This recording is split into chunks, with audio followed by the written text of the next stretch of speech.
Dihina ipar aku seperti gembel dan menyuruhku hidup di jalanan karena daster bolongku. Halo Bunda, apa kabar Bunda semuanya? Sebelum masuk ke ceritanya, jangan lupa subscribe terlebih dahulu ya. Aku masih ingat betul, hari itu matahari sudah mulai turun ketika aku sibuk menyapu halaman rumah. Angin sore berhembus lembut, membawa aroma tanah basah dari hujan semalam. Aku mengenakan daster kesayanganku, daster sederhana berwarna biru pudar dengan motif bunga kecil-kecil yang sudah mulai usang. Ada sobekan kecil di bagian pinggang, hasil tersangkut paku di sudut pintu dapur beberapa waktu lalu. Tapi aku tetap memakainya, karena daster itu terasa paling nyaman, seperti pelukan ibu yang kini hanya tinggal kenangan. Aku tidak pernah peduli soal penampilan di dalam rumah, apalagi hanya sekadar membersihkan halaman. Aku pikir, tidak ada yang perlu kupamerkan. Aku hanya ingin hidup tenang, sederhana bersama Mas Damar, suamiku yang selalu bilang aku cukup apa adanya. Tapi hari itu, ketenangan kecilku hancur begitu saja. Tanpa mengetuk pintu, Farah, adik perempuan Mas Damar, masuk ke pekarangan dengan langkah tergesa-gesa. Aku yang masih menyapu, mendongak dan tersenyum, berusaha ramah seperti biasa. Tapi Farah hanya memandangku tajam, seolah-olah aku ini makhluk aneh yang menjijikkan. Matanya mengerjap cepat, lalu dia membuka mulutnya dengan suara cempreng yang tak pernah aku suka sejak dulu. "Astaga, Dinda!" serunya, keras dan kasar. "Kamu itu istri kakakku, bukan gembel jalanan. Masa pakai daster bolong begini? Gak malu apa? Kalau mau hidup kayak gembel, sana aja hidup di jalanan, jangan di rumah kakakku." Aku tercekat. Aku diam, menundukkan kepala, berusaha menelan bulat-bulat rasa malu yang menyesakkan dada. Sapu di tanganku terasa berat, lebih berat dari biasanya. Aku hanya bisa mengeratkan genggamanku, menahan diri untuk tidak membalas. Aku tahu, Farah memang dari dulu selalu merasa lebih baik dariku. Baginya, aku ini perempuan kampungan, miskin, tidak pantas bersanding dengan Mas Damar yang dia banggakan setengah mati. Tapi mendengarnya mengucapkan kata-kata itu langsung di hadapanku, seolah aku ini sampah yang pantas dibuang, rasanya tetap menusuk, membelah hatiku tanpa ampun. Farah melangkah lebih dekat, tangannya yang terawat rapi itu menjambak sedikit ujung dasterku yang bolong, lalu mengibaskannya dengan jijik. "Nih lihat. Bolong. Kamu itu perempuan, Dinda. Bukannya merawat diri, malah kayak orang gak punya. Kamu pikir kakakku itu mau terus lihat pemandangan kayak gini tiap hari? Ih, jijik," katanya, tawa kecilnya menambah penghinaan di udara sore itu. Suaranya bergema di pekarangan, mungkin bahkan terdengar oleh tetangga sebelah. Aku ingin lari. Aku ingin menghilang dari hadapannya. Tapi aku hanya berdiri di sana, membatu, membiarkan semua kata-katanya menampar wajahku satu persatu. Aku merasa kecil, lebih kecil dari debu yang beterbangan di halaman ini. Aku menggigit bibir bawahku, menahan air mata yang mendesak keluar. Aku tidak ingin menangis di depannya. Tidak hari ini. Tidak lagi. Setelah puas mempermalukanku, Farah membalikkan badan dengan gaya angkuhnya dan masuk ke dalam rumah, bertindak seolah rumah ini miliknya. Aku tetap di tempatku, mendongakkan kepala ke langit yang mulai berwarna jingga, bertanya-tanya dalam hati. Apakah aku memang serendah itu? Apakah karena aku tidak memakai baju bermerek, aku pantas dianggap seperti gembel? Tanganku gemetar saat akhirnya aku menyapu lagi, dengan mata yang berembun dan dada yang sesak. Aku tidak tahu harus berbuat apa. Yang ku tahu, sore itu, hatiku hancur lebih parah dari daster robekku. Malam itu, setelah Farah pergi dengan langkah pongahnya, aku hanya bisa terduduk di tepi ranjang, masih mengenakan daster bolong yang menjadi sumber hinaan sore tadi. Aku memandang bayanganku sendiri di cermin tua di sudut kamar. Rambutku berantakan, mataku sembab, dan daster biru yang sudah lusuh itu menggantung lemas di tubuhku. Untuk pertama kalinya setelah sekian lama, aku melihat diriku bukan sebagai istri Mas Damar, bukan sebagai perempuan yang bahagia, tetapi sebagai sosok yang tampak begitu rapuh, lusuh, dan seolah-olah memang tak pantas untuk dicintai. Kata-kata Farah terngiang-ngiang di kepalaku, menggema tanpa ampun, "Kalau mau hidup kayak gembel, sana aja di jalanan." Suaranya seperti paku yang dihantam berkali-kali ke dalam dadaku. Aku memeluk kedua lututku, membenamkan wajah di sela-selanya. Tangisku pecah, tertahan-tahan, tercekat di tenggorokan. Aku tahu aku tidak seharusnya menangisi omongan orang yang memang sejak awal tidak pernah menyukaiku, tapi tetap saja, hatiku terasa terkoyak. Apa aku benar-benar serendah itu? Apakah kebahagiaan sederhana yang selama ini kurajut bersama Mas Damar tidak ada artinya karena sehelai daster bolong? Apa cinta itu juga butuh jubah mewah untuk dianggap layak? Aku merasa marah pada diriku sendiri, marah karena membiarkan perkataan Farah menusukku begitu dalam, marah karena aku tidak berani membalas, marah karena aku tetap di sini, dalam lingkaran luka yang tidak kelihatan oleh siapapun. Aku menarik napas panjang, mencoba menenangkan diriku, walau dadaku masih terasa sesak. Aku melangkah ke kamar mandi, mencuci wajahku dengan air dingin, berharap rasa perih ini ikut hanyut bersamanya. Namun, saat kulihat wajahku yang basah di balik cermin, aku tahu, rasa sakit ini tidak akan mudah hilang. Aku harus menelannya dalam-dalam, menguburnya jauh-jauh di sudut hatiku, seperti biasa. Bukankah hidupku selama ini memang dipenuhi dengan luka-luka kecil yang tak pernah kulaporkan pada siapapun? Bukankah aku sudah terbiasa? Saat aku kembali ke kamar, kudengar pintu depan berderit. Suara langkah kaki berat yang sangat kukenal memenuhi lorong rumah. Mas Damar pulang. Hatiku sejenak ingin berlari ke arahnya, ingin mengadukan semua rasa sakit ini di dadanya, ingin membiarkan bahunya menampung semua air mataku. Tapi kakiku kaku di tempat. Ada sesuatu yang menahan. Sebuah rasa takut, takut kalau aku malah dianggap terlalu sensitif, terlalu manja, terlalu memperbesar masalah kecil. Aku berdiri terpaku, menunggu Mas Damar membuka pintu kamar. Dan saat ia muncul, membawa aroma khas perjalanan dari luar, aku hanya bisa menatapnya tanpa suara. Mataku pasti sudah berbicara lebih banyak dari bibirku. Ia mengerutkan kening, mendekatiku, lalu tanpa berkata apa-apa, tangannya yang hangat mengusap pipiku yang masih basah. Dinda, bisiknya pelan, suaranya berat menahan khawatir.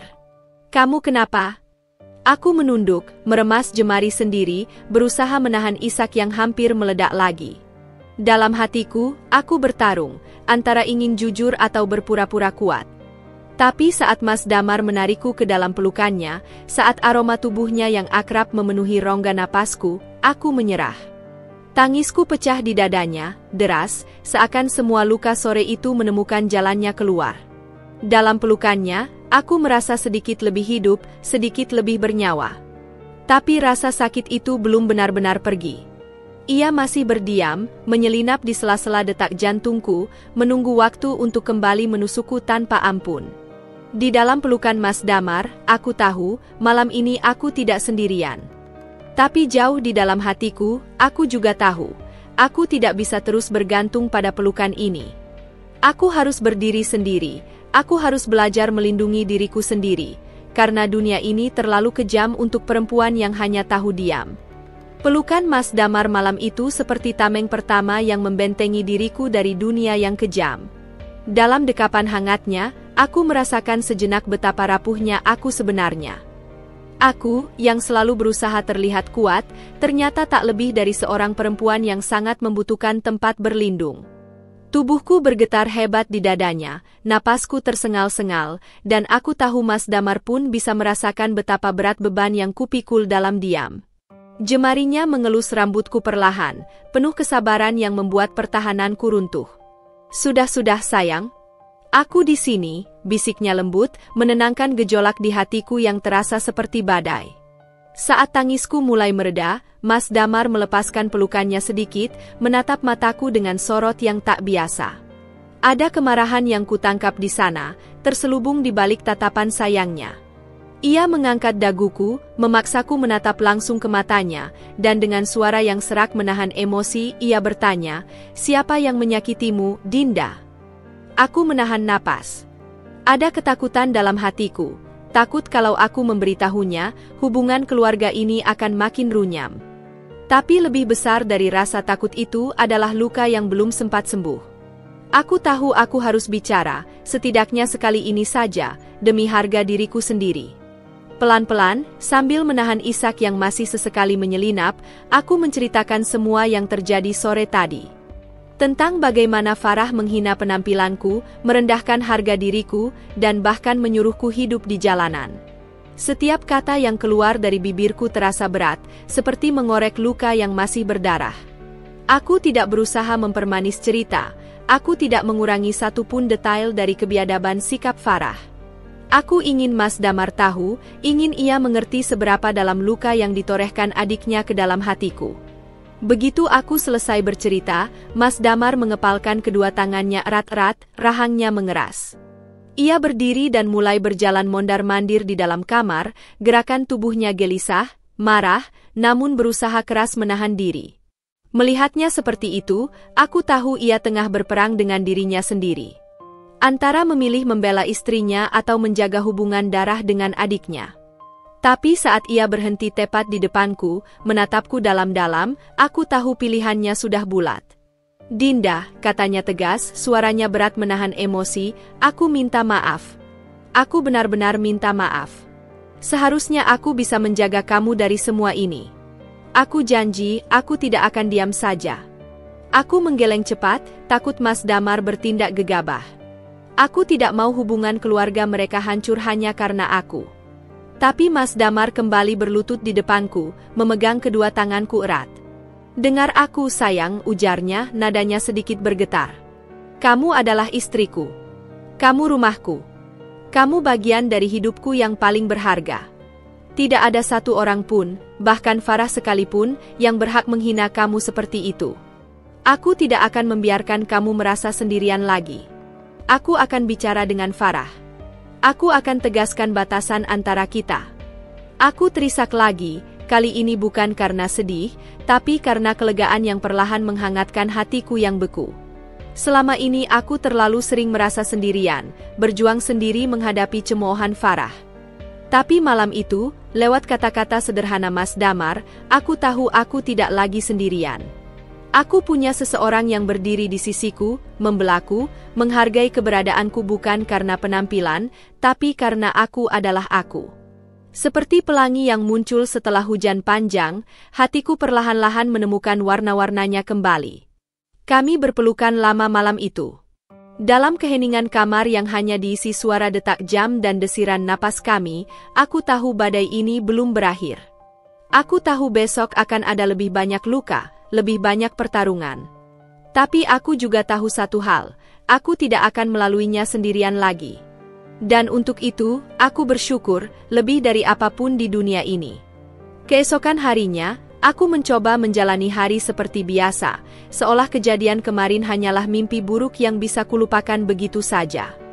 Aku bangun lebih awal dari biasanya, membereskan rumah, memasak sarapan, dan mempersiapkan keperluan Mas Damar sebelum ia berangkat kerja.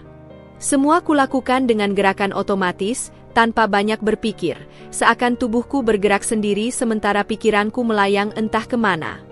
Namun, tak peduli seberapa keras aku berusaha mengalihkan perhatian, bayang-bayang hinaan Farah masih terus menghantuiku. Rasanya seperti noda hitam di atas kain putih yang tak mungkin hilang meski dicuci berkali-kali. Saat aku sedang membereskan meja makan, ponsel Mas Damar yang tergeletak di atas meja bergetar. Aku sekilas melirik, niatku hanya untuk memastikan kalau itu bukan sesuatu yang penting. Namun, nama Farah yang muncul di layar membuat hatiku mencelos. Ada rasa tidak enak yang langsung merayapi dadaku. Dengan ragu, aku hanya membiarkan ponsel itu bergetar sendiri, tak berani menyentuhnya. Tak lama setelah itu, ponsel berhenti bergetar, berganti dengan notifikasi pesan. Aku berusaha menahan rasa ingin tahu, tapi rasa was-wasku terlalu besar.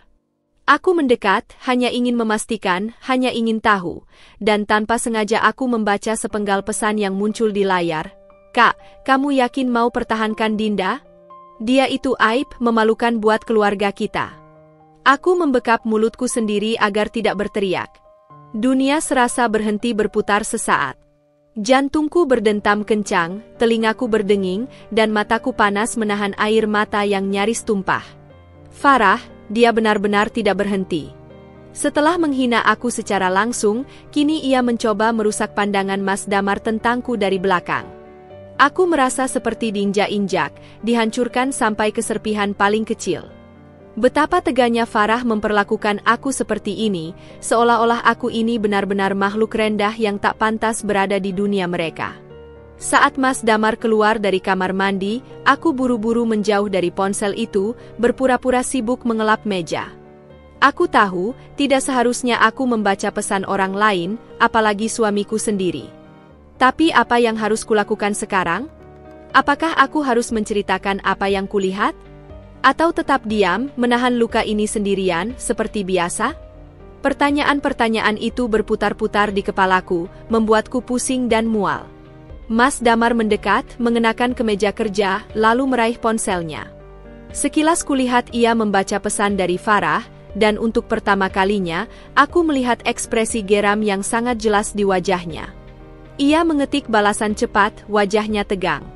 Aku tidak tahu apa yang ia tulis, tapi setelah itu ia meletakkan ponsel kembali ke meja dengan kasar.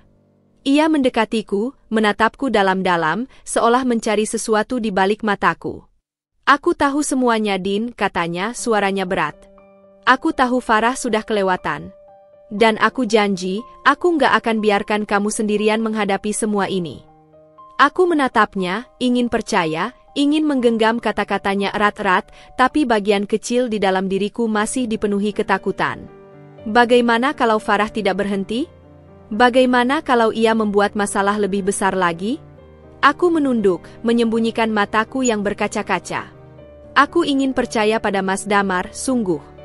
Tapi rasa trauma ini terlalu besar untuk langsung kulepaskan begitu saja. Mas Damar mengelus kepalaku dengan lembut, lalu mengecup keningku penuh sayang. Kamu kuat, sayang. Tapi mulai sekarang, kamu nggak perlu berjuang sendirian. Kita hadapi semua ini sama-sama. Kalimat itu menghangatkan hatiku, memberi sedikit kekuatan untuk terus berdiri. Tapi jauh di dalam sana, aku tahu badai yang lebih besar sedang mendekat. Farah belum selesai. Aku bisa merasakannya di setiap hembusan napas. Dan aku harus bersiap sekuat tenaga untuk menghadapi apapun yang akan datang. Hari-hari berikutnya berlalu seperti dalam kabut tebal yang menyesakkan. Meskipun Mas Damar semakin menunjukkan keberpihakannya padaku, tapi aku tahu Farah tidak tinggal diam. Aura rumah ini pun terasa berbeda, seolah ada racun tak kasat mata yang merayap masuk ke setiap sudutnya. Aku mencoba sibuk dengan kegiatan rumah tangga, menyibukkan diriku dengan pekerjaan kecil agar pikiranku tidak kosong dan dipenuhi kekhawatiran. Tapi tetap saja, di sudut hatiku, aku tahu sesuatu yang buruk sedang dipersiapkan Farah. Dan rasa takut itu membuatku gelisah, membuat tidurku tak pernah benar-benar nyenyak lagi. Kekhawatiranku akhirnya terbukti ketika suatu siang, saat aku sedang menjemur pakaian di halaman belakang, tetangga sebelah rumah, Bu Sri, tiba-tiba menghampiri dengan raut wajah penuh rasa ingin tahu yang kurang menyenangkan. Ia menatapku dari atas hingga bawah, tatapannya penuh penilaian, sebelum akhirnya membuka percakapan dengan nada setengah berbisik. Aku dengar dari Farah, katanya kamu ini numpang hidup sama Damar ya? Nggak bawa apa-apa pas nikah, cuma modal badan aja? Ucapannya menusuk seperti belati berkarat. Tanganku yang sedang memeras pakaian langsung membeku di udara. Aku menelan ludah, mencoba meredam rasa malu dan marah yang berdesakan dalam dada. Aku hanya bisa mengerjap, menahan air mata yang mulai menggenang di pelupuk mata. Apa-apaan ini? Farah bukan hanya menghina aku di dalam rumah, tapi sekarang mulai menebar fitnah di lingkungan sekitar? Aku merasa seperti dijatuhkan dari tempat tertinggi ke tanah terkeras, dipermalukan tanpa bisa membela diri. Aku hanya bisa tersenyum kaku pada Bu Sri, mengangguk singkat, lalu berpura-pura sibuk lagi dengan pakaian jemuran agar beliau segera pergi. Setelah Bu Sri beranjak, aku jatuh terduduk di lantai semen yang panas, tangan gemetar hebat. Aku tahu betul, di lingkungan seperti ini, gosip kecil bisa membesar menjadi cerita memalukan yang tak bisa dikendalikan. Farah benar-benar menyerang aku dari segala arah. Jika tujuannya adalah membuatku merasa hina, kecil, dan tidak berharga, maka dia hampir berhasil. Tapi di saat-saat seperti itu, bayangan wajah Mas Damar muncul dalam pikiranku. Ingatan tentang pelukannya, tentang janjinya untuk melindungiku, membuatku mengeratkan rahang dan perlahan berdiri. Aku tidak boleh kalah. Aku tidak boleh membiarkan Farah merusak hidupku. Sore harinya, Mas Damar pulang lebih awal dari biasanya. Begitu melihat wajahku yang tampak kuyu dan mata bengkak, ia langsung tahu sesuatu telah terjadi. Aku tidak bisa lagi menyembunyikan semuanya. Dengan suara bergetar, aku menceritakan kejadian tadi siang. Tentang fitnah yang disebar Farah, tentang tatapan penuh hinaan dari tetangga-tetangga kami. Mendengar itu, wajah Mas Damar mengeras. Ia tidak berkata apa-apa untuk beberapa saat, hanya mengepalkan tangannya di sisi tubuhnya, lalu memejamkan mata sejenak, menahan amarah yang jelas hampir meledak. Besok, katanya akhirnya, suaranya dingin dan tegas, kita selesaikan ini. Aku nggak mau lagi kamu disakitin kayak gini, Din. Aku yang akan bicara langsung sama Farah. Aku hanya bisa mengangguk pelan, meskipun di dalam hati, aku cemas. Aku tahu bagaimana kerasnya kepala Farah. Aku tahu konfrontasi ini mungkin akan membuat segalanya menjadi lebih buruk sebelum membaik. Tapi untuk pertama kalinya, aku merasa ada seseorang yang siap berperang untukku. Dan meski ketakutan itu masih ada, aku merasakan seberkas keberanian tumbuh perlahan di dalam dada. Aku tidak sendirian. Aku punya Mas Damar. Dan bersama, kami akan melawan ketidakadilan ini, apapun risikonya. Malam itu, aku duduk di balkon kecil kami, menatap bintang-bintang yang redup tertutup awan. Aku menarik napas panjang, mencoba menguatkan hati. Ini bukan hanya tentang mempertahankan harga diriku, tapi tentang mempertahankan hakku untuk dihargai sebagai manusia, sebagai istri. Aku berjanji pada diriku sendiri, apapun yang terjadi besok, aku tidak akan lagi membiarkan diriku diinjak-injak. Tidak oleh Farah, tidak oleh siapapun.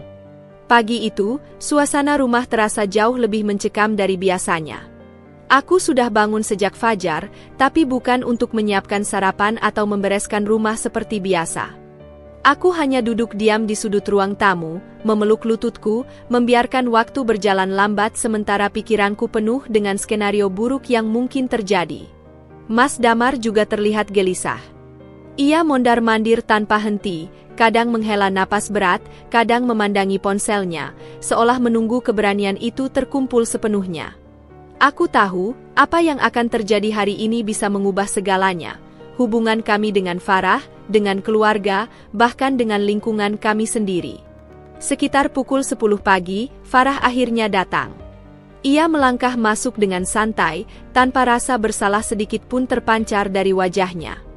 Ia bahkan masih sempat mengangkat alisnya saat melihatku yang hanya duduk diam, seolah mengejek keberadaanku. "Loh, masih di sini aja? Kukira udah minggat ke jalanan," ucapnya dengan senyum sinis, membangkitkan kembali luka yang belum kering di hatiku. Tapi sebelum aku sempat membalas, Mas Damar sudah berdiri di depanku, tubuhnya menegaskan perlindungan untukku. "Farah," suara Mas Damar terdengar datar, namun bergetar menahan emosi, "hari ini kita perlu bicara. Bukan lagi soal Dinda. Ini soal kamu, soal semua ucapan dan tindakanmu yang sudah kelewatan." Farah terkekeh, matanya berkilat penuh tantangan. "Oh? Aku cuma jujur, Kak. Bukankah lebih baik bicara apa adanya daripada pura-pura baik padahal dalam hati muak?"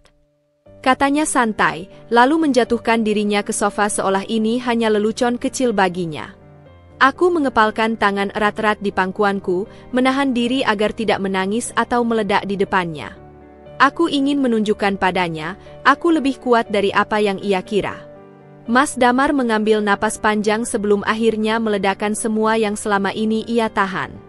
Ia menceritakan bagaimana sakitnya aku diperlakukan seperti sampah, bagaimana Farah menyebarkan fitnah hingga membuatku dipandang rendah oleh tetangga, bagaimana semua itu membuat luka di hatiku yang bahkan tak bisa kulukiskan dengan kata-kata.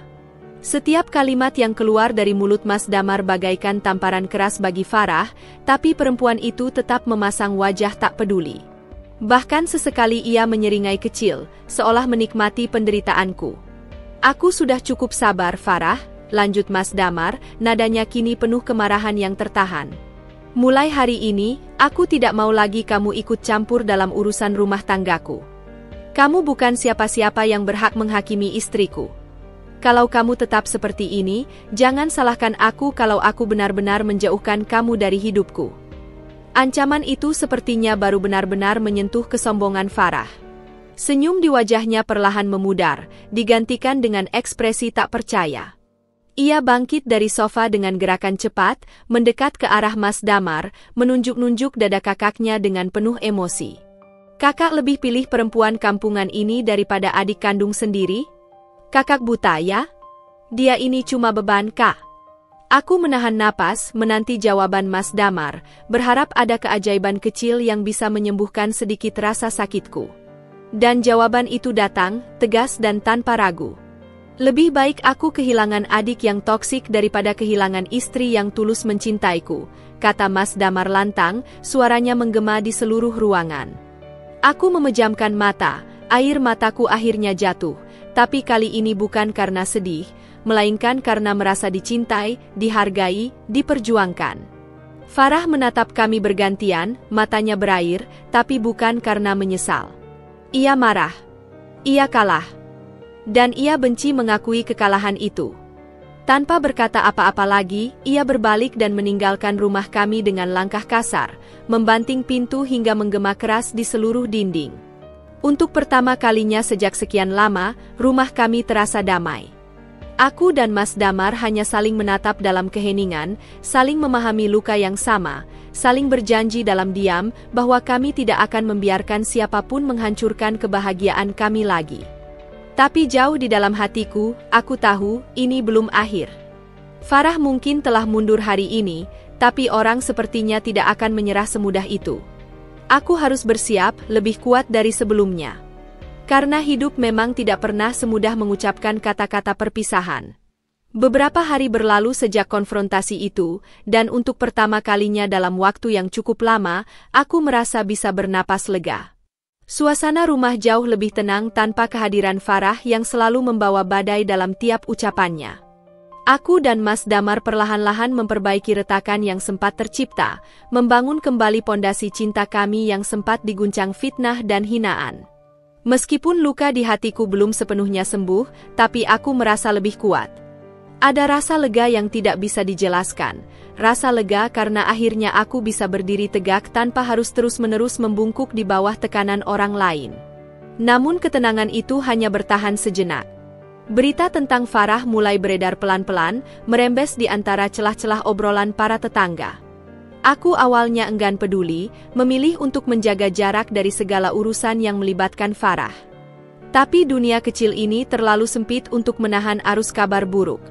Aku mendengar dari Bu Rini, tetangga depan rumah, bahwa Farah kini diusir dari kontrakan tempat ia tinggal.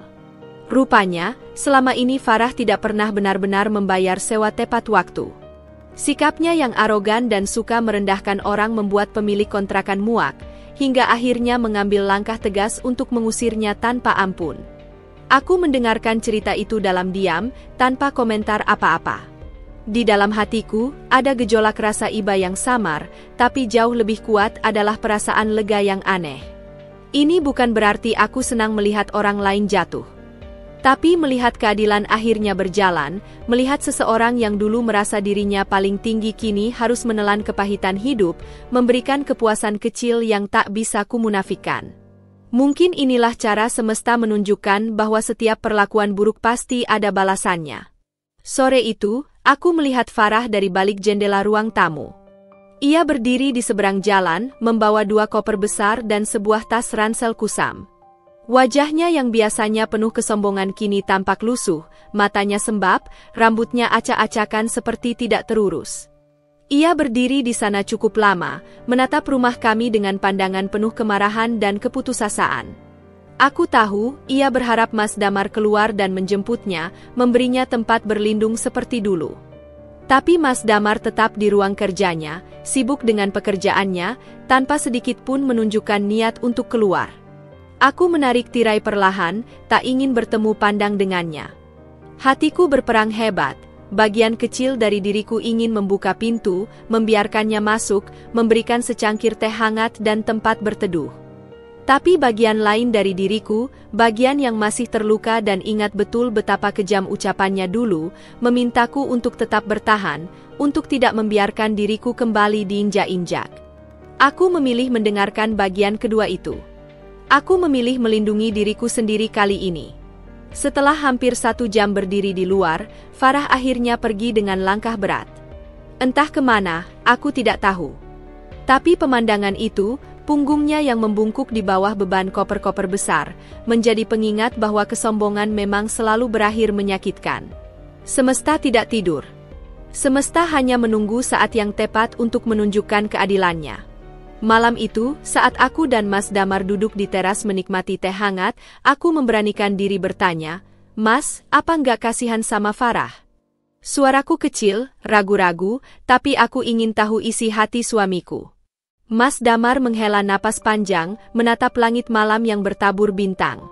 "Kasihan, Din. Tapi aku lebih kasihan sama kamu. Aku nggak mau ngorbanin orang yang setia demi orang yang selalu nyakitin. Farah harus belajar dari kesalahannya. Kalau terus-menerus ditolong tanpa dia sadar, dia nggak akan pernah berubah." Aku mengangguk pelan, memahami beratnya keputusan itu. Malam itu, aku tidur dengan hati yang campur aduk. Ada rasa iba, ada rasa lega, ada rasa bersyukur. Tapi yang paling kuat, ada rasa percaya bahwa hidup akan selalu menemukan caranya sendiri untuk menyeimbangkan segalanya. Dan aku berjanji, apapun yang terjadi nanti, aku akan terus berdiri tegak, menjaga kebahagiaan yang telah dengan susah payah aku perjuangkan. Beberapa minggu setelah kejadian itu, hidupku dan Mas Damar mulai berjalan lebih lancar. Suasana rumah terasa lebih nyaman tanpa kehadiran Farah yang selalu membawa keributan.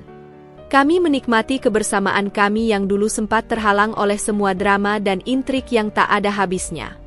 Tapi, meskipun tampaknya semuanya berjalan baik-baik saja, aku tahu, dalam hati yang paling dalam, Farah belum benar-benar menyerah. Perempuan itu terlalu keras kepala untuk diam begitu saja, dan egonya yang besar tak akan membiarkan dirinya kalah begitu mudah. Aku tidak bisa sepenuhnya mengabaikan kemungkinan bahwa dia akan berbuat lebih jauh lagi, meski aku berharap aku salah. Ternyata, firasatku benar. Satu pagi, saat aku sedang menyiapkan sarapan untuk Mas Damar, ponselku bergetar. Aku melihat nama Farah tertera di layar, dan hatiku langsung berdegup kencang. Aku tidak tahu apa yang membuatku takut, apakah karena dia masih punya niat jahat atau karena dia sudah bisa memanipulasi orang-orang di sekitar kami. Aku ragu-ragu sejenak, tetapi akhirnya memutuskan untuk menjawab. "Dinda, aku butuh bantuan." Suara Farah terdengar lemah, bahkan sedikit terputus-putus. Tidak ada nada sinis atau provokatif yang biasanya ia tunjukkan. Aku hampir tidak mengenali suaranya. Aku nggak tahu harus kemana lagi. Semua orang menjauh dan aku nggak bisa bertahan sendirian. Lanjutnya, suaranya semakin terdengar cemas. Aku terdiam. Ada rasa bingung bercampur kasihan, tapi juga rasa curiga yang besar. Apakah ini hanya cara lain dari Farah untuk menarik perhatian atau memanipulasi perasaan? Aku mengingatkan diriku untuk tetap tenang. Jika ini benar-benar keadaan darurat, aku bisa membantu. Tetapi jika hanya permainan untuk meraih simpati, aku tidak akan terjebak lagi. Farah, kamu tidak bisa terus-menerus mencari cara untuk menghindari masalah dengan mengandalkan orang lain, jawabku hati-hati, berusaha tidak terjebak dalam permainan emosional. Kamu harus mulai bertanggung jawab atas tindakanmu. Aku dan Mas Damar sudah melakukan yang terbaik untukmu. Tapi Farah tidak menyerah begitu saja. Suaranya semakin menjadi, kali ini terdengar lebih tegas dan penuh penekanan. "Dinda, kamu nggak paham. Semua ini gara-gara kamu. Kalau kamu nggak ada, aku nggak akan terpojok seperti ini. Aku benar-benar butuh bantuanmu, dan ini bukan soal ego lagi. Aku benar-benar kesulitan." Seketika itu, ada sesuatu yang berputar dalam pikiranku. Aku tahu dengan pasti, Farah tidak hanya mengincar bantuan, dia mengincar kekuatan untuk menghancurkan kebahagiaan kami. Dalam kalimat-kalimat yang tak langsung dia ucapkan, aku bisa menangkap dengan jelas niat tersembunyinya. Dia ingin mengadu domba. Dia ingin memecah belah Mas Damar dan aku, supaya kami kembali terbelah dan dia bisa mengambil kembali posisi yang dulu dia pikir adalah miliknya. Aku menghela napas panjang, berusaha tetap tenang. "Farah, aku tahu kamu merasa sulit. Tapi kamu harus ingat, tindakanmu selama ini punya konsekuensi. Kamu tidak bisa terus-menerus mengandalkan orang lain untuk memperbaiki hidupmu. Beberapa detik keheningan di sisi lain sambil menunggu jawabannya. Lalu akhirnya, dengan nada yang berubah tajam, Farah berkata, "Kamu pikir aku nggak bisa lihat? Aku tahu kamu ingin menyingkirkanku, Dinda. Jangan kira kamu bisa hidup tenang terus, karena aku akan membuat semuanya kembali ke tempatnya. Aku akan buktikan pada Mas Damar siapa yang lebih pantas dia pilih." Hatiku terasa tercekik. Aku tidak bisa membayangkan betapa rendahnya perempuan itu sampai-sampai dia tega melakukan segalanya untuk menghancurkan hubungan kakaknya sendiri. Aku tahu apa yang dia coba lakukan. Dia ingin membangkitkan rasa curiga dalam diri Mas Damar, membuatnya berpikir bahwa aku yang salah, bahwa aku yang memanipulasi semuanya. Itu adalah permainan licik yang biasa Farah lakukan, dan kali ini dia benar-benar ingin mengadu domba kami. Aku menutup telepon dengan perasaan cemas yang tak bisa kuungkapkan. Aku tahu Farah tidak akan berhenti. Aku tahu dia sedang mencari cara untuk membuat kami berdua terperangkap dalam kebohongan-kebohongan baru. Aku hanya bisa berharap Mas Damar tetap kuat dan tidak mudah terpengaruh oleh apapun yang Farah katakan. Minggu-minggu setelah perbincangan itu, aku merasakan atmosfer yang semakin tegang. Kehidupan sehari-hari kami kembali berjalan normal, namun ada sesuatu yang tak terucapkan di antara aku dan Mas Damar. Sesuatu yang berat, yang kami coba sembunyikan di balik senyum dan kata-kata yang dipilih hati-hati. Kami tak pernah benar-benar membahas tentang Farah lagi, tapi kami berdua tahu bahwa dia tetap ada di antara kami, seperti bayangan yang tak pernah hilang, bahkan ketika dia tidak lagi berada di rumah. Sementara itu, di luar, dunia terus berjalan, dan kehidupan masing-masing orang kembali berputar. Tetapi aku tahu, pergerakan ini juga mengarah pada suatu titik di mana semua yang disembunyikan akan terlihat dengan jelas. Farah masih mencoba menggoyahkan segalanya dengan caranya yang licik. Tidak langsung menyerang kami, dia mulai melancarkan serangan lewat orang-orang terdekat yang ia anggap bisa dimanfaatkan. Seperti biasanya, dia tidak datang langsung dengan tuduhan yang tampaknya jahat. Dia menyusup perlahan, menciptakan keraguan lewat kata-kata halus yang penuh dengan kebohongan terselubung. Dengan memanfaatkan kesedihan yang ia tunjukkan tentang kehidupannya yang berantakan, dia mencoba menumbuhkan simpati di sekitar dirinya. Tetangga-tetangga yang dulu pernah mengenalnya sebagai perempuan yang selalu terlihat percaya diri, bahkan cenderung sombong, kini mulai merasa iba. Mereka melihat Farah dalam keadaan terpuruk, jauh dari kesan menawan yang dulu ia miliki. Cerita tentang pengusiran dari kontrakan, kesulitan finansial, dan isolasi sosial yang dialaminya mulai tersebar. Beberapa tetangga mulai mendekatinya, menawarkan bantuan, bahkan mengajak untuk berkumpul di rumah mereka. Mungkin karena mereka merasa kasihan, atau mungkin karena Farah punya kemampuan untuk memainkan simpati orang-orang di sekitarnya dengan sangat baik. Namun, ada satu hal yang aku tahu dengan pasti. Meski wajah Farah tampak penuh kepedihan, hatinya masih dipenuhi dengan kebencian dan dendam. Hari itu, saat aku sedang berbelanja di pasar, aku bertemu dengan Bu Rini, tetangga yang sering berbicara padaku tentang perkembangan terkini di sekitar kompleks perumahan kami. Tanpa banyak basa-basi, dia langsung menghampiriku dan berkata, "Dinda, aku tahu kamu pasti udah tahu tentang Farah, kan? Ada yang aneh dengan dia sekarang. Dia bilang sama banyak orang kalau kamu yang bikin dia terpuruk seperti ini, bahkan katanya kamu sengaja memanipulasi Damar untuk mengusirnya dari rumah." Aku terkejut mendengar itu, seolah mendengar petir di siang bolong. Farah benar-benar tidak pernah berhenti. Bahkan, sekarang dia sudah sampai pada titik berani memutarbalikkan fakta di depan orang banyak. Aku tidak pernah berbicara buruk tentangnya. Bahkan di saat kami berdua bertengkar, aku selalu berusaha menjaga sikap dan tidak mempermalukannya di depan orang lain. Tapi sekarang, dia seolah menciptakan narasi baru untuk dirinya sendiri, membalikkan semuanya, menjadikan aku musuh utama dalam cerita yang hanya dia yang tahu isinya. Dia ngomong begitu? Berarti dia sudah mulai mencari jalan keluar dari kesulitannya dengan cara menjelek-jelekan aku, ya? Tanyaku pelan, mencoba tetap tenang meski perasaan marah mulai menyelimutiku. Iya, tapi kami semua juga tahu, Dinda, bahwa Farah bukanlah orang yang mudah untuk ditolong. Semakin banyak yang mendekatinya, semakin banyak juga yang merasakan dampak buruknya, jawab Burini dengan nada yang mengandung sedikit keprihatinan, namun juga ada ketegasan bahwa orang-orang mulai melihat sisi lain dari Farah. Aku mengangguk, perasaan hampa mulai memenuhi hatiku. Ini adalah titik balik yang tidak bisa dihindari lagi. Farah sudah mengadu domba bukan hanya terhadapku dan Mas Damar, tapi juga terhadap orang-orang di sekitar kami. Kami hanya bisa menunggu waktu, karena karma pasti datang pada setiap tindakan yang buruk, meskipun kadang terasa sangat lama. Beberapa hari kemudian, karma itu akhirnya datang dengan cara yang tak terduga. Di sebuah pertemuan keluarga besar, yang seharusnya menjadi kesempatan untuk berbagi kebahagiaan dan mempererat hubungan antar anggota keluarga, semuanya berubah menjadi suasana yang tidak nyaman. Mas Damar memutuskan untuk menghadiri acara itu meski aku memilih untuk tidak ikut, karena aku tahu, suasana hati Farah yang masih penuh amarah bisa membuat acara tersebut tak menyenangkan. Namun, yang tak kuduga, Farah datang juga ke acara itu dengan niat untuk merusak suasana. Tanpa banyak basa-basi, Farah langsung membuat keributan, mengutarakan semua kebencian dan kekecewaannya dengan cara yang kasar, mencoba mempermalukan Mas Damar di depan banyak orang. Namun, bukannya mendapatkan simpati, Farah justru menuai penolakan. Anggota keluarga lainnya yang sebelumnya masih menyayanginya mulai menyadari bahwa ia bukan lagi Farah yang mereka kenal. Mereka melihat sisi gelap yang selama ini tertutupi, sisi yang memanipulasi dan menggunakan orang lain demi kepentingannya sendiri.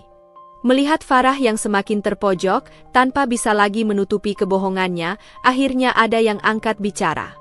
Kakak ipar Mas Damar, Mbak Liza, yang biasanya diam dan tidak ikut campur urusan keluarga, tiba-tiba bangkit dan berkata, "Farah, kamu tidak bisa terus hidup dalam kebohongan.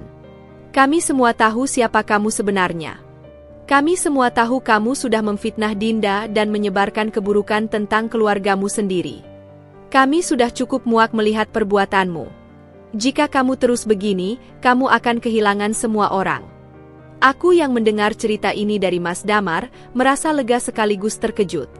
Farah benar-benar sudah tak punya tempat lagi di hati orang-orang yang dulu menyayanginya. Karma datang begitu cepat, seperti badai yang menghancurkan segalanya dalam sekejap. Mungkin selama ini aku merasa bimbang tentang bagaimana kehidupan Farah akan berakhir, tapi kali ini aku tahu jawabannya. Tidak ada yang bisa selamanya menutupi keburukan hati mereka. Karma akan menemukan jalannya, meskipun tak selalu dengan cara yang kita duga. Setelah pertemuan keluarga yang mengungkapkan sisi gelap Farah, suasana di rumah kami berubah drastis. Farah kini tak lagi menjadi sosok yang dihindari hanya oleh aku, tetapi juga oleh sebagian besar orang yang dulu mendukungnya. Mereka yang dulunya merasa kasihan atau terjebak dalam cerita versi dirinya mulai melihat apa yang sebenarnya terjadi. Dan itu adalah momen yang sangat penting, momen yang menuntut perubahan besar dalam hidup Farah. Sebagai seorang perempuan yang terbiasa mendapatkan perhatian dengan segala cara, dia harus menanggung konsekuensi dari perbuatannya. Namun, bagi kami, keluarga kecilku, ini bukan soal kemenangan atas Farah. Aku tahu, meskipun ada ketegangan yang terlewati, perasaan Mas Damar masih terpengaruh. Aku bisa melihatnya di matanya, dalam sikapnya yang kadang terdiam ketika kami berbicara tentang apa yang terjadi. Bagi Mas Damar, kehilangan hubungan dengan adiknya adalah pukulan emosional yang sangat besar, walaupun dia sudah sadar betul bahwa Farahlah yang telah merusak hubungan itu. Namun, kenyataan bahwa seorang keluarga bisa berubah sedemikian rupa tetap saja meninggalkan bekas yang dalam. Aku tak bisa mengabaikan rasa cemas di dalam hati Mas Damar. Aku tahu betul perasaan itu karena aku sendiri merasa sulit untuk percaya pada seseorang yang pernah sangat dekat dengan kami, namun ternyata mampu berbuat sejauh itu. Hari-hari berlalu dengan cepat, dan meskipun aku merasa lebih lega karena orang-orang mulai menjauh dari Farah, ada bagian dari diriku yang merasa kasihan. Kasihan pada Farah yang kini harus menghadapi kenyataan bahwa tidak ada lagi orang yang mau mendengarkan ceritanya. Dia yang dulu penuh dengan pesona, yang bisa memutarbalikkan fakta demi kepentingannya, kini harus berhadapan dengan kenyataan pahit bahwa kebohongannya tidak lagi berhasil. Namun, meskipun ada sedikit rasa kasihan, aku tahu bahwa karma yang ia dapatkan adalah hasil dari perbuatannya sendiri. Tidak ada yang bisa menyalahkan siapapun selain dirinya. Beberapa minggu setelah acara keluarga yang memalukan itu, aku mulai merasa ada kelegaan yang tidak terucapkan.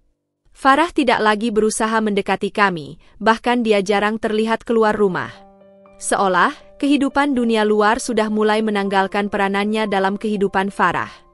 Orang-orang yang dulu mencoba menolongnya mulai menarik diri. Banyak yang mulai sadar bahwa memberi dukungan kepada Farah tidak akan membawa hasil yang baik. Semua cerita yang ia sampaikan tentang kesedihannya, tentang hidupnya yang buruk, akhirnya terungkap sebagai cerita yang terlalu dibumbui kebohongan. Para tetangga dan teman-teman lama Farah mulai berbicara di belakangnya, berbagi cerita tentang bagaimana mereka merasa terjebak dalam permainan emosional Farah yang tak pernah berakhir. Namun, di balik itu semua, aku merasakan ada ketenangan dalam diriku. Tidak ada lagi pertengkaran yang mengganggu, tidak ada lagi kebohongan yang tersembunyi. Kami mulai menjalani hidup yang lebih sederhana, lebih damai. Aku dan Mas Damar bisa berbicara lebih banyak, saling berbagi tanpa rasa takut bahwa ada orang lain yang mengatur atau mencoba mengadu domba. Setiap malam, aku merasa tenang saat bisa duduk bersama Mas Damar, berbicara tentang apapun, entah itu hal besar atau sekadar hal kecil yang tidak penting. Kami merasakan bahwa kebahagiaan bukan tentang mendapatkan segala yang kita inginkan, tapi tentang menghargai apa yang sudah ada. Namun, meskipun semua itu berjalan dengan baik, bayangan Farah masih menghantui pikiranku. Aku tahu dia sedang berjuang dengan perasaan terpuruk, namun aku juga tahu bahwa aku tidak bisa terus-menerus memikirkan dia. Tanggung jawabku adalah menjaga keluarga kecilku agar tetap aman dan bahagia, bukan menjadi penyelamat bagi seseorang yang sudah memilih jalannya sendiri. Karma sudah mulai mengajarkan Farah pelajaran yang sulit, namun sepertinya dia belum benar-benar menyadari apa yang telah dia lakukan.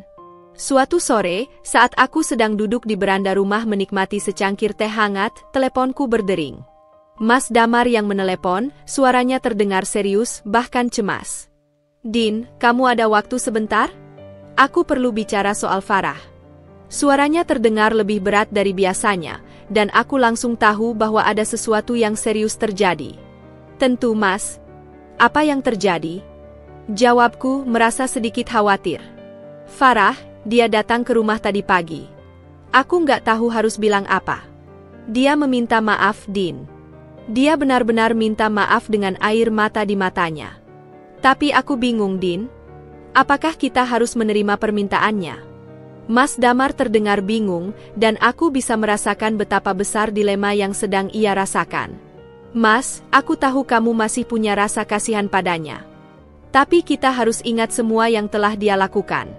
Aku tidak mengatakan kita tidak bisa memaafkannya, tapi kita harus benar-benar melihat apakah dia siap berubah. Ini bukan soal kita, tapi soal dia yang harus belajar untuk bertanggung jawab atas apa yang sudah dia lakukan." Kata-kataku membuat Mas Damar terdiam sejenak, mungkin merenung tentang apa yang sudah dia alami bersama adiknya. "Aku tahu, Din. Aku hanya nggak tahu harus bagaimana. Mungkin kita bisa memberinya kesempatan sekali lagi, tapi aku ingin memastikan kalau dia benar-benar berubah," jawabnya dengan suara yang penuh kebingungan. Aku bisa merasakan kesulitan yang dialami Mas Damar. Sebagai seorang kakak, dia pasti ingin melindungi Farah, tetapi di sisi lain, dia juga tahu bahwa memberikan kesempatan tanpa melihat perubahan nyata hanya akan membawa masalah lebih besar lagi. Aku pun merasakan kebingungannya. Meski kita sudah menghadapi begitu banyak konflik yang datang dari Farah, aku tidak bisa mengabaikan perasaannya sebagai kakak. Namun, aku juga tahu bahwa memberi maaf bukanlah solusi untuk semua hal. Memaafkan tanpa perubahan yang nyata hanya akan membuat kita jatuh ke dalam siklus yang sama. "Apa yang Farah katakan saat datang ke rumah?" tanyaku, mencoba menggali lebih dalam. "Dia bilang kalau dia sangat menyesal, dan dia ingin kembali ke keluarga. Dia bilang dia merasa kehilangan semuanya karena tindakan bodohnya selama ini," jawab Mas Damar. Aku terdiam sejenak, mencoba mencerna kata-kata Mas Damar. Aku tahu, sebagai manusia, kita pasti pernah membuat kesalahan, dan kita semua berhak untuk mendapatkan kesempatan kedua.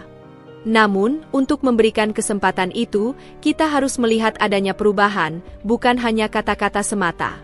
"Mas, aku tidak ingin menghalangi keputusanmu. Tapi, Farah harus buktikan bahwa dia bisa berubah. Kita tidak bisa memberi kesempatan hanya karena dia meminta maaf. Kita perlu melihat tindakan, bukan hanya kata-kata. Jika dia benar-benar ingin kembali, dia harus menunjukkan bahwa dia siap untuk memperbaiki diri. Mas Damar menghela napas panjang, seolah berat sekali beban yang harus dia pikul. Aku paham, Din. Mungkin aku perlu waktu untuk berpikir lebih banyak lagi, katanya pelan. Sejak pertemuan itu, aku bisa merasakan perubahan dalam sikap Mas Damar. Dia semakin berhati-hati dalam membuat keputusan, tidak terburu-buru untuk memberi kesempatan kepada Farah tanpa melihat adanya perubahan yang jelas. Kami berdua sepakat untuk memberikan ruang kepada Farah untuk merenung dan mengubah dirinya. Namun, kami juga tahu bahwa keputusan yang kami ambil harus didasarkan pada bukti nyata, bukan hanya karena belas kasihan semata. Hari-hari berikutnya, Farah mulai muncul di beberapa kesempatan, tetapi kali ini dia datang dengan sikap yang lebih rendah hati. Dia tidak lagi menuntut perhatian atau mencoba menarik simpati dengan cara yang manipulatif.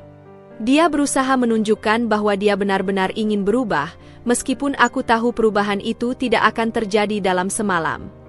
Mas Damar pun perlahan mulai melihat adanya niat baik dari adiknya, meskipun dia tetap menjaga jarak. Meskipun perjalanan ini belum berakhir, aku merasa kami semakin dekat dengan keputusan yang tepat. Kami masih berusaha menjaga hati kami, tetap berfokus pada keluarga kecil kami, sambil memberi kesempatan pada Farah untuk membuktikan bahwa dia bisa belajar dari kesalahan. Namun, yang paling penting adalah bahwa kami berdua, aku dan Mas Damar, selalu saling mendukung, siap untuk melewati setiap ujian hidup bersama, tanpa takut bahwa permasalahan orang lain akan merusak kebahagiaan kami. Minggu-minggu berlalu dengan sangat cepat, dan meskipun kami berusaha melanjutkan hidup dengan tenang, perasaan tidak nyaman masih menghantui pikiranku, terutama ketika memikirkan Farah. Meskipun dia mulai menunjukkan tanda-tanda perubahan, aku masih merasa ragu. Semua yang dia lakukan sebelumnya, kehidupan yang penuh kebohongan dan manipulasi, membuatku sulit untuk sepenuhnya mempercayai bahwa perubahan itu akan bertahan. Namun, aku juga tahu bahwa manusia itu bisa berubah, dan aku harus memberi ruang bagi Farah untuk menunjukkan siapa dirinya yang sebenarnya. Ini bukan tentang memberi kesempatan karena belas kasihan, tapi tentang memberi kesempatan agar dia bisa benar-benar memperbaiki diri. Mas Damar juga merasakan kebingungan yang sama. Pada awalnya, dia mencoba melindungi adiknya, memberikan ruang baginya untuk tumbuh, tetapi dia juga tidak ingin terjebak dalam siklus yang sama lagi. Aku bisa melihat perubahan sikapnya yang lebih hati-hati. Tidak seperti dulu, ketika dia dengan mudah membela Farah tanpa berpikir panjang, kini dia lebih selektif dalam memberikan perhatian dan kasih sayang. Dia mengerti bahwa memberikan kasih sayang tanpa syarat tidak selalu menghasilkan perubahan yang diinginkan. Ini adalah pelajaran yang sangat penting bagi Mas Damar, yang dulu selalu ingin melindungi keluarganya tanpa memikirkan dampaknya. Suatu sore, ketika kami sedang duduk bersama setelah makan malam, Mas Damar membuka pembicaraan yang sudah lama ingin dia bahas. "Din," katanya pelan, "aku merasa ada yang berbeda dengan Farah. Dia mulai lebih sering mengunjungi aku, bahkan dia sering minta maaf tentang semua yang sudah terjadi. Aku merasa dia benar-benar ingin berubah. Tapi aku nggak tahu, Din. Apa kita harus memberinya kesempatan lebih? Aku takut kalau dia hanya sedang bermain-main lagi." Aku menatap Mas Damar, merenung sejenak. Aku tahu betapa berat keputusan itu baginya.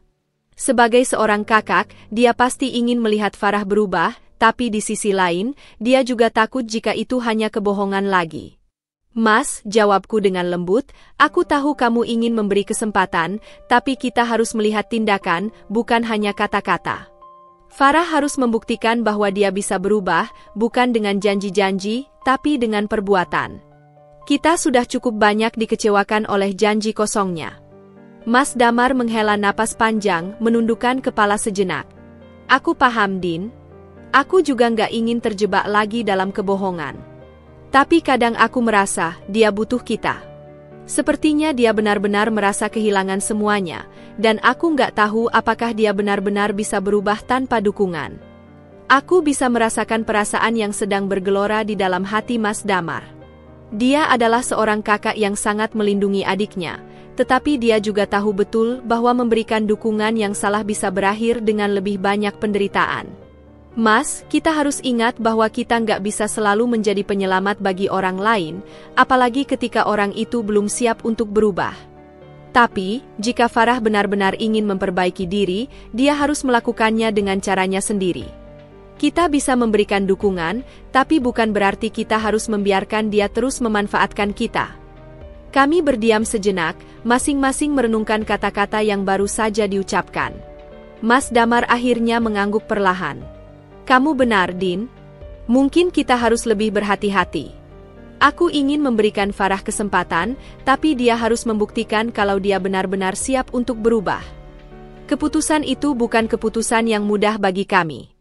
Memang, kami ingin melihat Farah berubah, tetapi kami juga harus melindungi diri kami sendiri dari kemungkinan dilukai lagi. Kami tahu bahwa memberi kesempatan pada seseorang yang telah berulang kali mengecewakan bukanlah hal yang mudah dilakukan, tetapi terkadang itu adalah pilihan yang harus diambil demi kebaikan bersama. Beberapa minggu setelah pembicaraan itu, Farah mulai datang ke rumah kami lebih sering. Namun, kali ini, dia datang dengan sikap yang jauh lebih berbeda. Dia tidak lagi membawa cerita tentang kesedihannya atau mencoba mendapatkan belas kasihan. Sebaliknya, dia berbicara dengan lebih tenang, lebih rendah hati.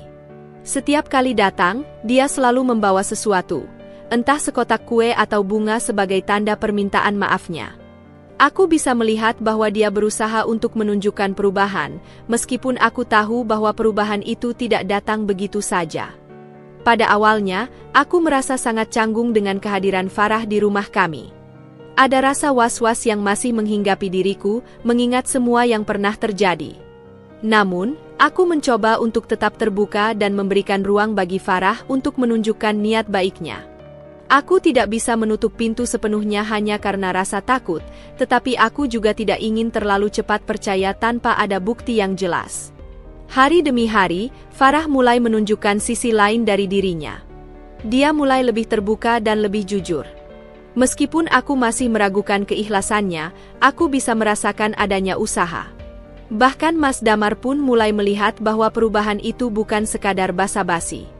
Farah mulai mengakui kesalahannya, berbicara tentang penyesalannya, dan berjanji untuk tidak mengulanginya lagi. Aku tahu aku sudah banyak merusak hubungan ini, dan aku sangat menyesal. Aku berharap kalian bisa memaafkanku, meskipun aku tahu itu tidak mudah, kata Farah dengan penuh penyesalan suatu hari saat kami duduk bersama di ruang tamu. Mas Damar menatapnya lama, seolah mencari kebenaran dalam kata-katanya. Aku ingin percaya, Farah. Tapi kamu harus tahu, aku nggak bisa terus memberi kesempatan kalau kamu hanya mengulang kesalahan yang sama. Ini bukan tentang kata-kata lagi, ini tentang tindakan. Farah mengangguk, matanya dipenuhi air mata. Aku tahu, Mas. Aku akan menunjukkan dengan perbuatanku. Aku tidak ingin kehilangan keluarga ini lagi. Kata-kata Farah mungkin terdengar seperti janji yang sudah sering kami dengar, tetapi kali ini ada sesuatu yang berbeda. Aku bisa merasakan kejujuran di balik kata-katanya. Mungkin masih ada banyak waktu yang diperlukan untuk melihat perubahan itu secara nyata, tetapi kami memutuskan untuk memberi Farah kesempatan. Sebuah kesempatan yang berdasarkan pada tindakannya, bukan hanya kata-kata. Malam itu, setelah Farah pulang, aku dan Mas Damar duduk berdua, berbicara tentang apa yang baru saja terjadi. Mas, apakah kamu merasa kalau dia benar-benar ingin berubah? Tanyaku, menatap Mas Damar dengan penuh harap. Mas Damar terdiam sejenak, kemudian mengangguk. Aku rasa dia serius, Din. Tapi ini bukan hanya soal memberi kesempatan. Ini soal bagaimana kita bisa percaya lagi. Aku ingin mempercayainya, Din, tapi kita harus tetap hati-hati. Aku tersenyum kecil, merasa lega meskipun keputusan ini bukan keputusan yang mudah. Kita akan lihat, Mas. Waktu yang akan membuktikan semuanya. Kami berdua tahu bahwa perjalanan ini tidak akan mudah, tetapi kami juga sadar bahwa memberi kesempatan pada Farah bukan berarti kita akan kehilangan diri kita sendiri. Kami tetap harus menjaga batasan dan mengutamakan kebahagiaan keluarga kecil kami. Namun, kami juga belajar bahwa perubahan itu dimulai dengan memberi ruang, memberi kesempatan, dan memberi kepercayaan, meskipun dengan hati-hati. Hidup terasa berjalan lambat, seolah waktu bergerak dengan cara yang berbeda ketika kami terus menghadapi kenyataan bahwa perubahan Farah masih jauh dari sempurna. Beberapa minggu sejak dia mulai menunjukkan niat untuk berubah, aku dan Mas Damar terus menghadapi dilema antara memberikan kesempatan atau membiarkan semua itu berlalu begitu saja. Kami berdua tahu bahwa memberikan kesempatan kedua pada Farah bukanlah hal yang mudah, terlebih setelah semua yang telah terjadi. Namun, kami juga sadar bahwa jika Farah benar-benar ingin berubah, dia harus memulai dari sekarang, dan kami berdua harus memberi ruang untuk proses itu, meskipun itu menyakitkan. Mas Damar, dengan hati yang penuh keraguan, mulai memberikan perhatian lebih pada Farah. Dia masih merasa berat untuk mempercayainya sepenuhnya, tetapi dia tahu bahwa dia tidak bisa terus-menerus menjaga jarak. Mungkin ini adalah bagian dari perjuangan besar Farah, yang harus menghadapi kenyataan bahwa hubungan dengan keluarganya sudah rusak karena kebohongan dan tindakan buruk yang telah dia lakukan. Aku bisa melihat di matanya bahwa dia berusaha keras untuk memperbaiki semuanya, meskipun perubahan itu tak bisa terjadi dalam semalam. Hari-hari berlalu dengan begitu cepat, namun rasa cemas yang menggelayuti hati masih tetap ada. Meskipun aku dan Mas Damar sudah memberi Farah kesempatan untuk memperbaiki diri, kami tak bisa menutupi kenyataan bahwa perjalanan ini penuh dengan ujian dan ketidakpastian. Setiap hari, aku selalu bertanya-tanya dalam hati, apakah kami sudah membuat keputusan yang tepat? Apakah ini akan berakhir dengan kebahagiaan, atau justru semakin memperburuk keadaan? Semua pertanyaan itu terus mengusik pikiranku, meskipun aku berusaha untuk tetap kuat dan sabar.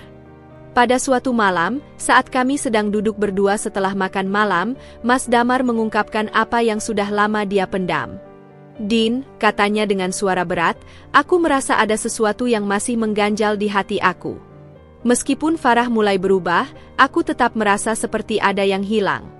Aku nggak bisa mengabaikan semua yang telah terjadi begitu saja. Aku ingin percaya tapi..."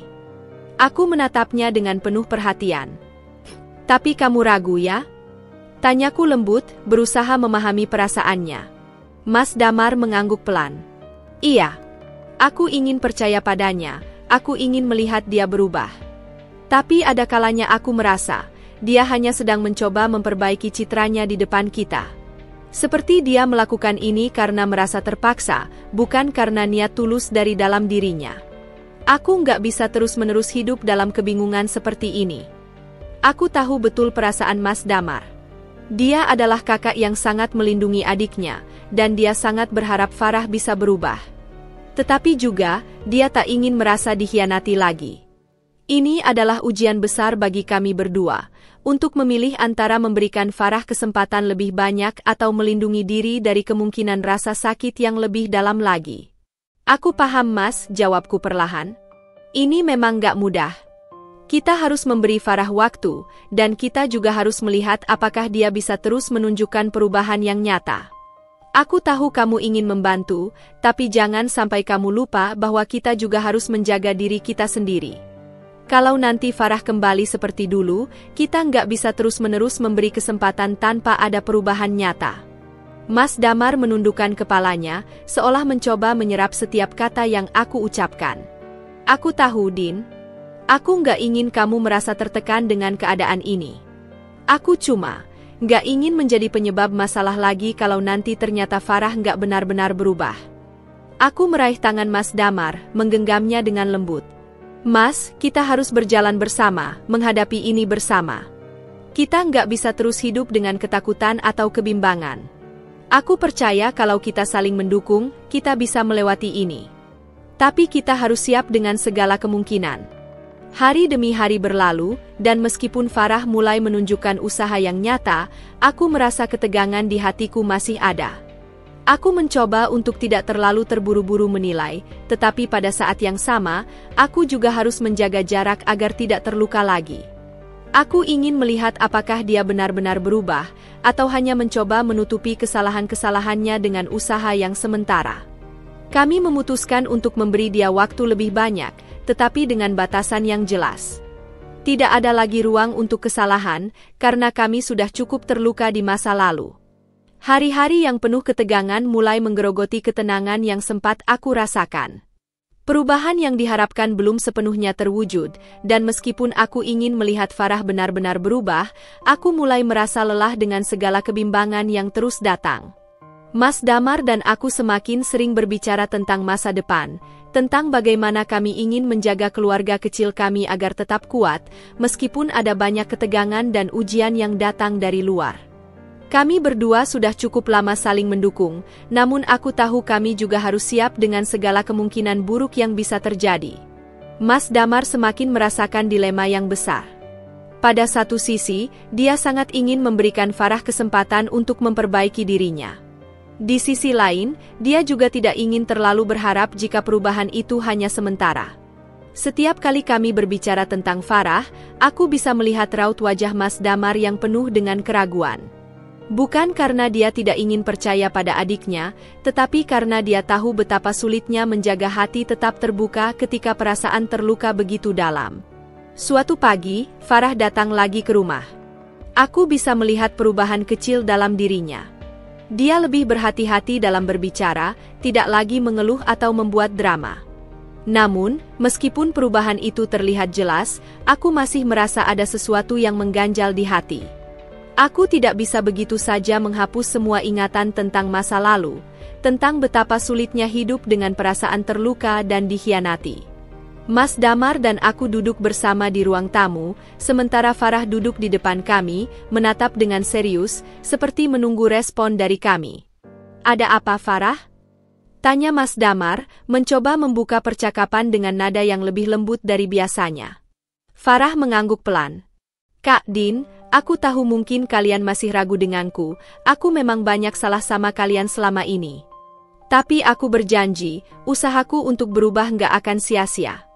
Aku tahu itu nggak akan langsung membuat kalian percaya, tapi aku ingin kalian melihat bahwa aku sedang berusaha."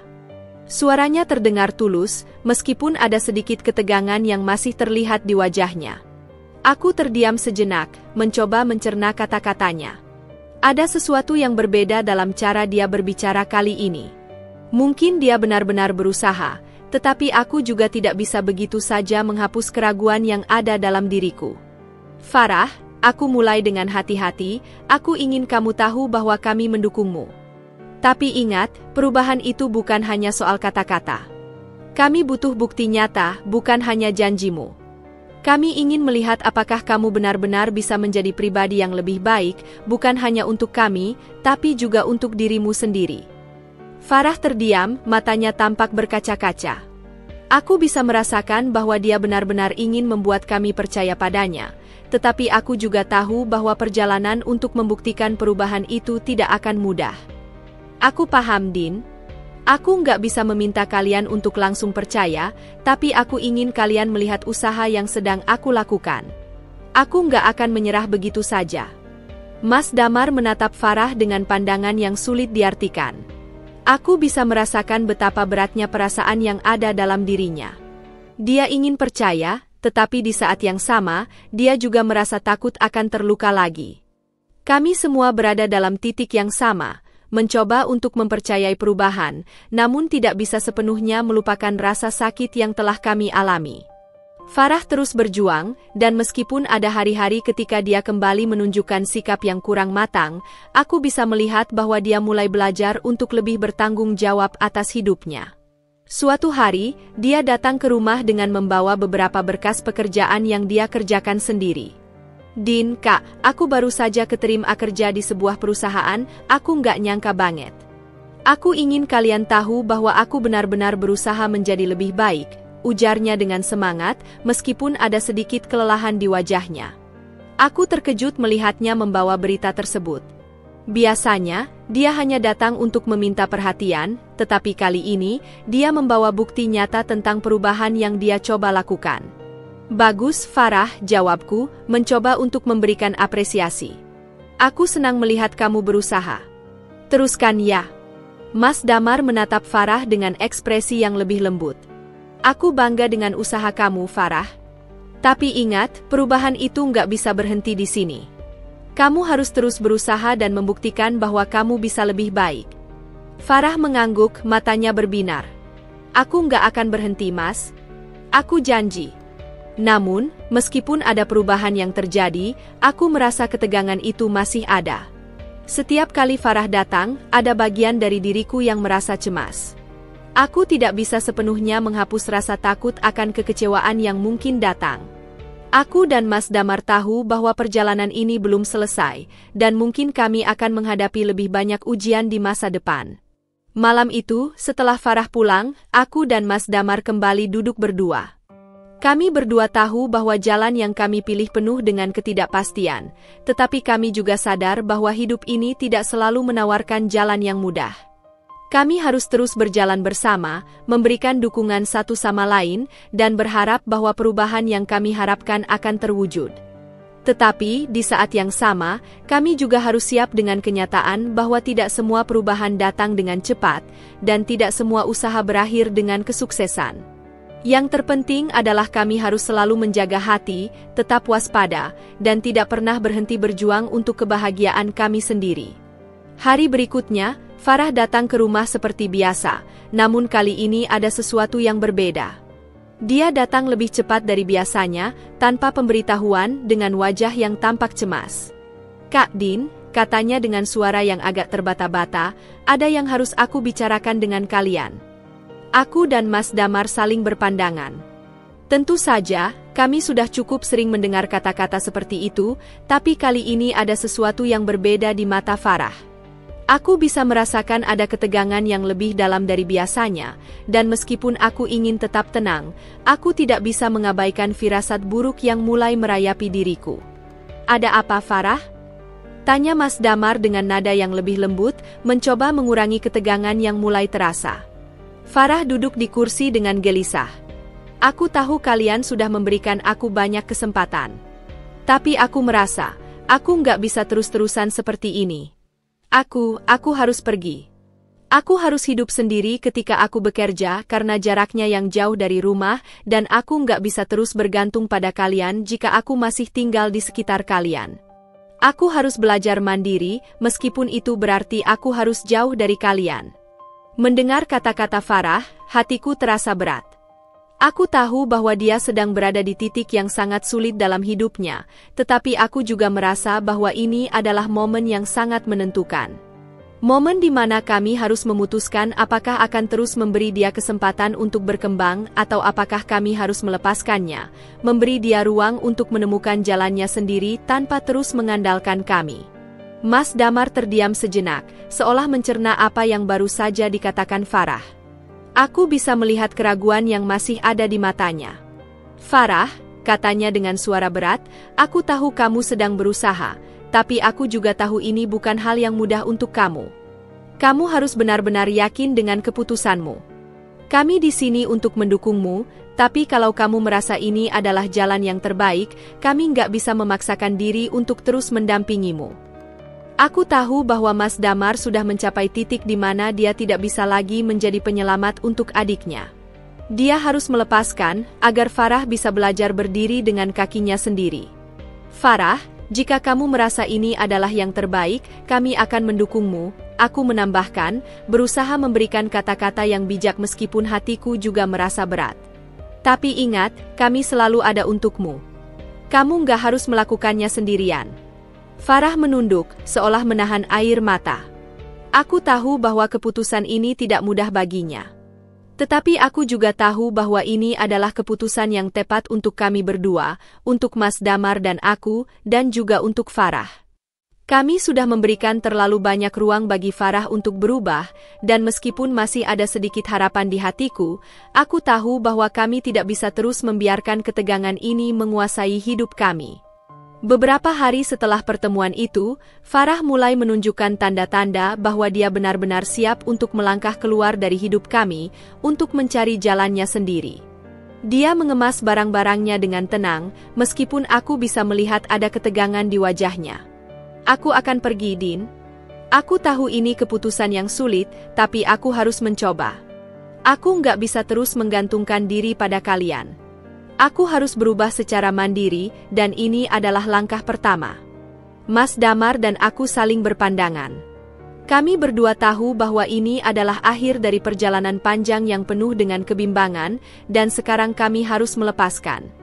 Jika ini yang kamu inginkan, Farah, kami mendukungmu, kata Mas Damar dengan suara yang tegas, meskipun aku bisa melihat ada rasa sakit di matanya. Tapi ingat, kamu selalu punya tempat di hati kami, dan kami akan selalu berharap yang terbaik untukmu. Farah mengangguk pelan, sebelum akhirnya mengucapkan selamat tinggal. Ketika dia berjalan keluar dari pintu, aku merasa seolah ada sesuatu yang besar yang hilang. Kami sudah melewati begitu banyak hal bersama, tetapi sekarang saatnya untuk melepaskan. Mas Damar dan aku berdiri di sana, saling berpegangan tangan, dengan perasaan campur aduk, antara lega dan sedih. Kami tahu bahwa perjalanan kami belum selesai, tetapi setidaknya kami bisa melangkah maju tanpa ada beban yang mengikat. Dengan keputusan ini, kami berharap bisa menemukan kedamaian dalam hidup kami. Kami tahu bahwa Farah akan melalui perjalanannya sendiri, dan kami hanya bisa berharap bahwa dia akan menemukan jalannya. Untuk kami, hidup harus terus berjalan. Kami harus menjaga kebahagiaan kami, menjaga keluarga kecil kami, dan melangkah maju bersama. Dengan harapan, meskipun keputusan ini berat, kami bisa menemukan kedamaian yang selama ini kami cari.